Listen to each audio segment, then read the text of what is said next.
aura, que fazem com reiki, e aí com a cromoterapia, e ainda não tinham chegado. Se algum de vocês está esperando o tratamento, já foram chamados, podem entrar, fiquem à vontade, tá? Eu separei hoje um assunto para nós conversarmos, e é um assunto bastante curto, porque é um tema muito direto do Evangelho. O capítulo é Sede Perfeitos. Em muitas passagens do Evangelho, Jesus nos ensina por parábolas, que eram aquelas figuras de linguagem bastante comuns na região em que ele viveu 2000 anos atrás. E por figuras de linguagem, recursos de linguagem, ele passava os ensinamentos para o povo. Outras vezes, Jesus nos convidava: quem quer vir após mim, carrega a sua cruz e siga. Em poucas passagens do Evangelho, Jesus nos convocava, nos determinava, nos ordenava. E no capítulo 5, versículo 48 de Mateus, está a frase que eu selecionei para nós conversarmos. Isto é uma convocação, isto não é um convite, não é um pedido, não é um conselho, porque o tom, a frase é imperativa. Sede, pois, vós outros perfeitos, como vosso Pai Celestial é perfeito. Imaginem Jesus Cristo, o Espírito mais perfeito que já pisou sobre a terra,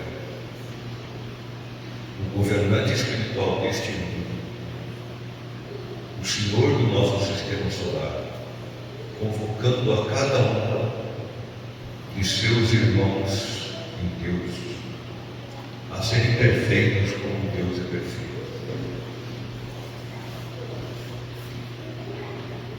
Nós sabemos, em primeiro lugar, que essa também é uma figura de linguagem, não a convocação para a perfeição, porque todos nós aqui estamos neste mundo de provas e expiações, aprisionados por nosso próprio atraso espiritual.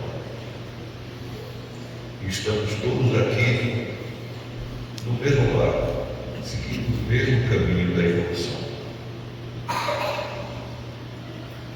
E com o mundo de provas e expiações, evoluímos,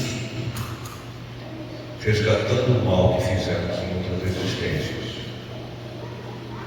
É esse esclarecimento da pluralidade das existências que o Espiritismo nos trouxe, para jogar luz sobre a causa das mazelas que o ser humano enfrenta desde sempre sobre a superfície da Terra. O Espiritismo veio nos esclarecer que o nosso sofrimento tem uma razão de ser, ele tem uma razão de existir, que é a nossa evolução. E ele tem uma causa muito determinada. E a causa do nosso sofrimento somos nós mesmos. Nós resgatamos pelo sofrimento o mal que causamos ao próximo. Essa é a regra. Amai-vos uns aos outros. Fazei ao próximo o que gostaria que te fizesse. Toda vez que nós nos afastamos dessa regra e nós infringimos a lei de Deus, nos sujeitamos ao resgate. A lei do resgate é a lei de causa e efeito.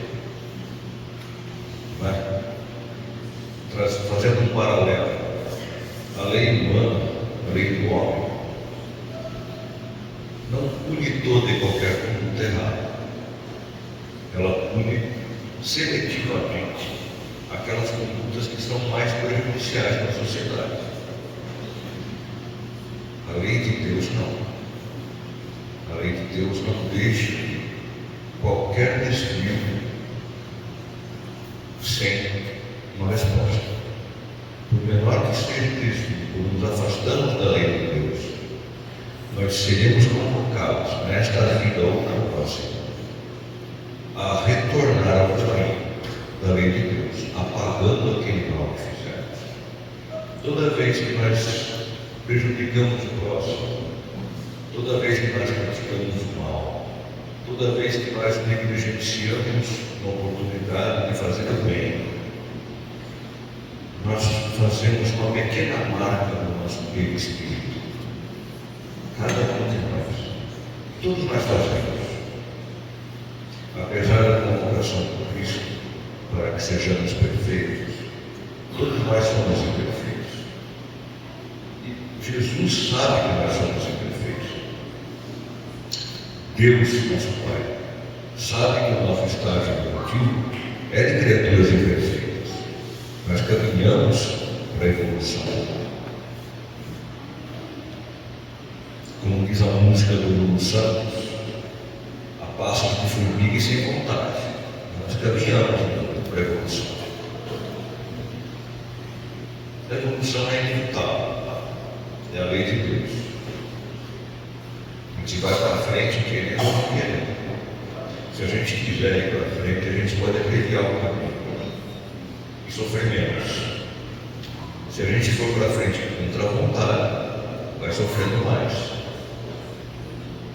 Por isso, a convocação que Jesus nos fez: sede perfeitos, como vosso Pai Celestial é perfeito. Essa perfeição a que Jesus se refere não é a perfeição de Deus, porque Deus é a perfeição suprema, absoluta. Quem de nós, num desatino, poderia se atrever a pensar a ter a perfeição de Deus? É incompatível com a nossa natureza.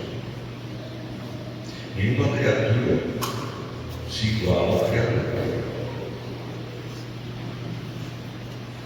Mas Cristo nos convoca à perfeição possível, não a perfeição divina, mas aquela perfeição possível ao nosso estágio evolutivo. Ele diz: sede perfeitos como o vosso Pai Celestial é perfeito, não para que nos tornamos iguais a Deus, mas para que nos inspiremos na perfeição de Deus, para que nós nos guiemos pelas leis de Deus, que são um guia do caminho seguro a seguir para a perfeição. A perfeição, nós sabemos, não é deste mundo. Essa frase já é conhecida de todos nós. Mas existe uma perfeição relativa, não absoluta da divindade, mas uma perfeição possível para criaturas falhas e em evolução como nós. E é essa perfeição que Jesus se refere. A essência dessa perfeição é a prática da caridade. Porque a caridade, ela é o oposto do egoísmo. E o egoísmo é a fonte de todo mal. Quando nós saímos do egoísmo, nós deixamos de pensar em nós, em primeiro lugar, e passamos a praticar a caridade, a pensar no próximo primeiro, antes de nós. Quando nós nos importamos com o sofrimento do próximo, quando nós sentimos na pele o frio e a fome que o próximo experimenta, e esse sentimento que nos move a prestar socorro, então nós deixamos de ser egoístas. Nem sempre a prática da caridade é desinteressada. E todos nós certamente conhecemos pessoas que praticam a caridade dando no supérfluo.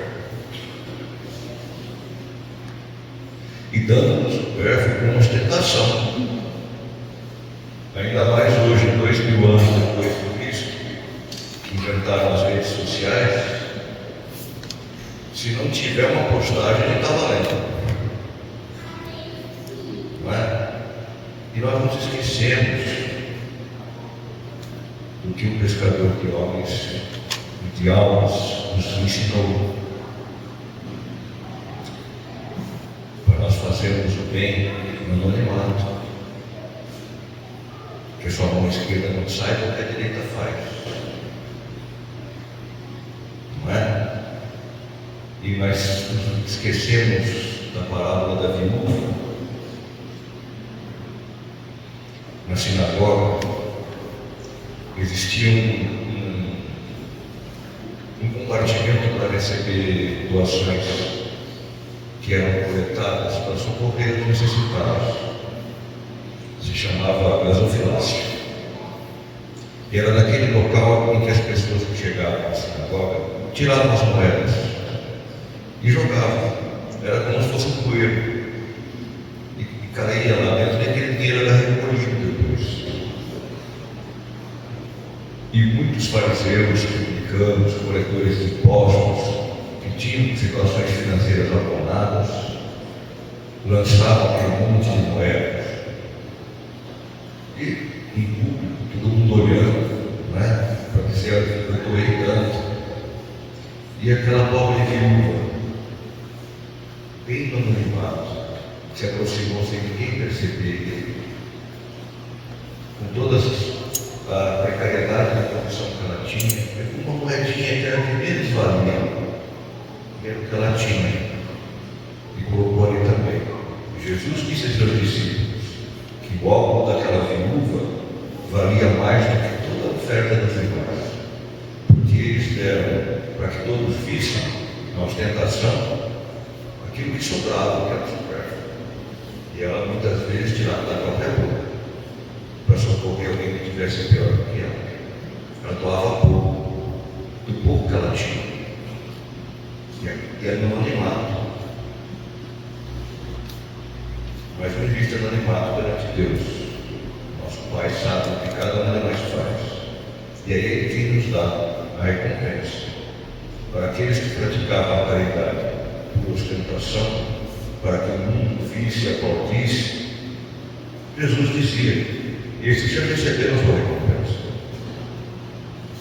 Mas quem pratica a caridade, desinteressado, de coração, no anonimato, esse ninguém fica sabendo. Mas Deus, nosso Pai, vê e saberá a recompensa. Não esqueçamos que uma das formas de evoluir não é sofrer, resgatando no sofrimento o mal que nós fizemos ao próximo. Mas nós podemos pagar o mal da outra vida com bem. A prática da caridade desinteressada é uma forma de trabalhar para a nossa evolução. Aí Jesus ensina o que é o homem de bem, que é onde nós podemos chegar. É aquela parcela, aquela centelha, aquele pedacinho de divindade que está ao nosso alcance de cada um de nós. Mas que nem por ser um pedacinho pequeno é fácil, é muito difícil, exige muito de cada um de nós. Mas estamos aqui hoje reunidos, conversando sobre a prática da caridade, sobre a possibilidade de evolução, sobre a divindade, é porque nós temos condição e já temos esclarecimento espiritual suficiente para entender o que nós precisamos fazer, o que Deus espera de nós. O homem de bem pratica a lei da justiça, do amor e da caridade, além de cuidar para não fazer o mal. Veja, não é não fazer o mal, é cuidar para não fazer, porque todos nós podemos escorregar. Infelizmente nós somos ainda muito falhos, né? Interroga-se se fez todo o bem que podia. Não basta então no nosso dia não praticarmos o mal, Nós temos que ver se nós praticamos todo o bem que era possível fazer. Não praticar o mal, aparentemente é mais simples, porque ela envolve uma conduta homicida. Não fazer. Fazer o bem já exige movimento, exige uma conduta proativa. Nós temos que sair do nosso imobilismo, do nosso estado estático, de não fazer o mal, e dar um passo além, e procurar aquele irmão que está em sofrimento, que está em necessidade, e saber nos aproximar dele e socorrer. E aí muitas vezes já ouvi: olha, eu até gostaria de fazer mais caridade, mas eu não tenho condição. E isso é uma realidade. Muitas vezes a gente não faz mais pelo próximo em termos materiais, porque nós também precisamos ter o mínimo para a nossa sobrevivência, para a nossa subsistência, para as nossas famílias. Isso é verdade, não deixa de ser verdade. Mas nós podemos nos interrogar: será que a doação de dinheiro ou de coisas materiais é a única forma de caridade possível? Será que se eu chegar no meu irmão que está em sofrimento, está numa situação difícil, e eu me dispuser a ouvir, eu não estou praticando caridade também? Se mais do que ouvir, eu oferecer um ombro abrigo, uma palavra de conforto, eu também não estou praticando caridade? E se eu quiser fazer um pouquinho mais, e depois que eu tiver com esse irmão, com quem eu ouvi, a quem eu dei o ombro amigo, eu retornar para casa, e lá no meu cantinho, bem escondido, onde só eu e Deus estamos, eu fiz uma oração com ele. Mas não aquela oração para ficar repetindo aquelas rezas decoradas. Oração, um coração com fé, de conversar com Deus, de pedir com fervor. Eu também não estou praticando caridade? Eu acho que estou. E nenhuma dessas coisas eu coloquei a mão no bolso. Eu não gastei um centavo. Eu dei amor, eu dei carinho, eu dei solidariedade. Para isso não precisa de dinheiro. Para isso não precisa de condição material.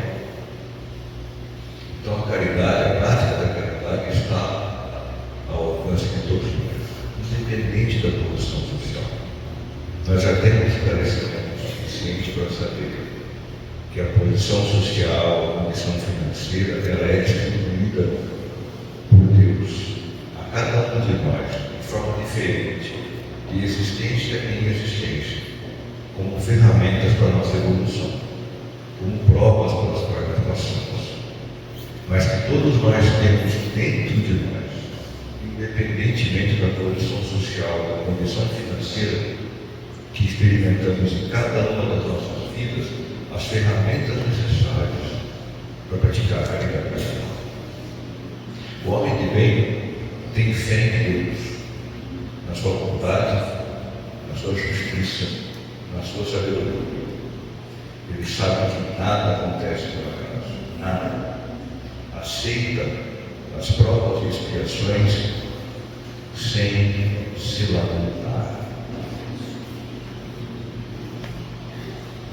Quantas vezes nós murmuramos e reclamamos a cada topada que nós damos na vida, a cada situação adversa que aparece, às vezes não é nem tão grave, é só um contratempo,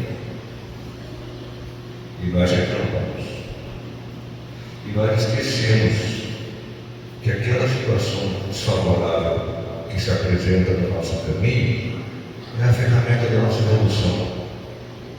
O que vai fazer valer a prova ou a expiação para o nosso adiantamento ou não é a forma pela qual nós reagimos perante a vida. Se nós não fizermos o que Jesus pediu, abraça a tua cruz e siga. Se nós não abraçarmos a cruz quando ela se apresenta na nossa vida, ela não adiantou para nada. Nós vamos ter que passar por essa situação na próxima existência. Porque nós não aproveitamos a oportunidade de evoluir. Então, se nós temos fé em Deus, a fé em Deus não é acreditar que Deus existe. É mais do que isso. É acreditar que Ele domina todas as coisas. É acreditar que Ele é a perfeição suprema. Que Ele é a justiça suprema. É a bondade suprema.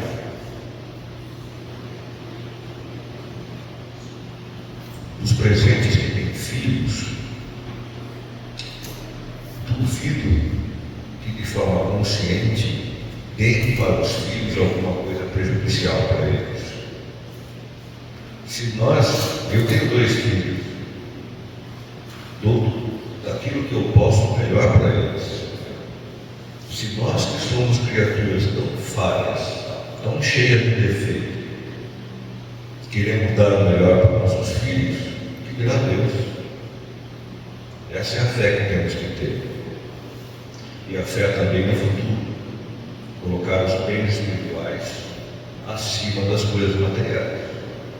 Saber lembrar sempre que aqui nós estamos todos de passagem. Todos de passagem.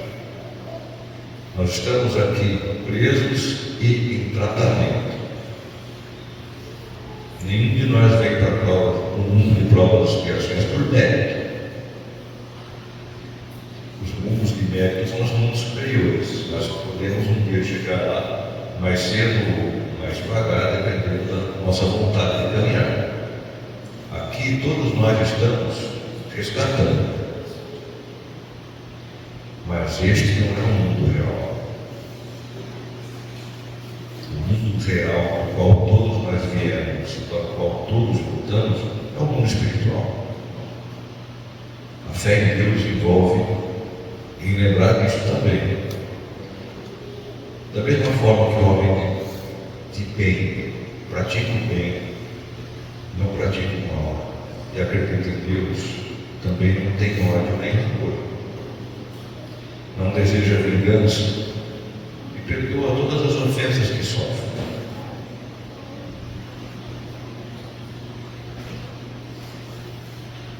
Não está na oração que Jesus nos ensinou? Perdoai as nossas ofensas, assim como nós perdoamos a quem nos tem ofendido. Isso quer dizer que nós seremos perdoados pelas nossas faltas, exatamente na mesma medida em que nós perdoamos aqueles que agem contra nós. Isso daí dá um conforto ou dá um medo grande na gente? Nós queremos o perdão de Deus, mas nós perdoamos muito pouco. Todos nós temos mal. Todos nós guardamos rancor de alguma coisa. Temos dificuldade de perdoar. A mágoa, o rancor, a dificuldade de perdoar estão diretamente relacionadas ao egoísmo. Porque do egoísmo vem o orgulho. E todos nós nos achamos bons demais para sermos ofendidos por outros. E não somos.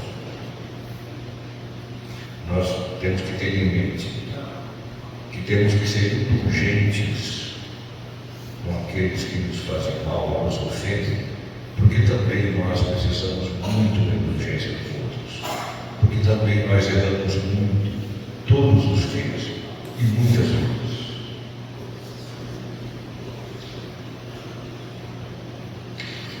É aquela passagem do Evangelho em que trouxeram para Jesus uma mulher adúltera que ia ser lapidada, ou seja, apedrejada, que era a lei da época. E disseram para ele se ele concordava, porque queriam testá-lo, queriam que ele dissesse que não podiam apedrejar, porque era a lei da época, para que tivessem um testemunho contra ele, que ele contrariava as leis e pudessem denunciá-lo aos doutores da igreja. E Jesus, com a sua imensa sabedoria, convidou aquele que tivesse em pecado a tire a primeira pedra e se pôs a escrever no chão.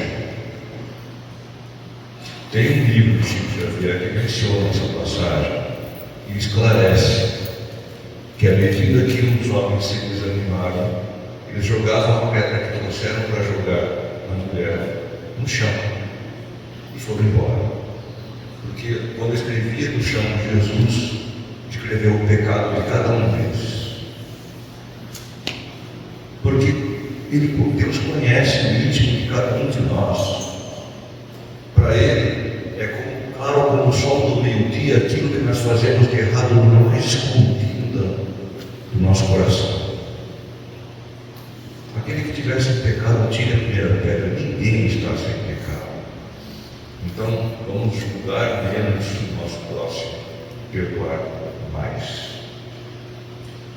O homem de bem, para encerrar, usa, mas não abusa dos bens, dos dons e da autoridade que Deus lhe concedeu. Porque sabe que, sendo o mundo, a existência do mundo material transitória, ele não é dono de nada disso. Todos nós somos meros depositários.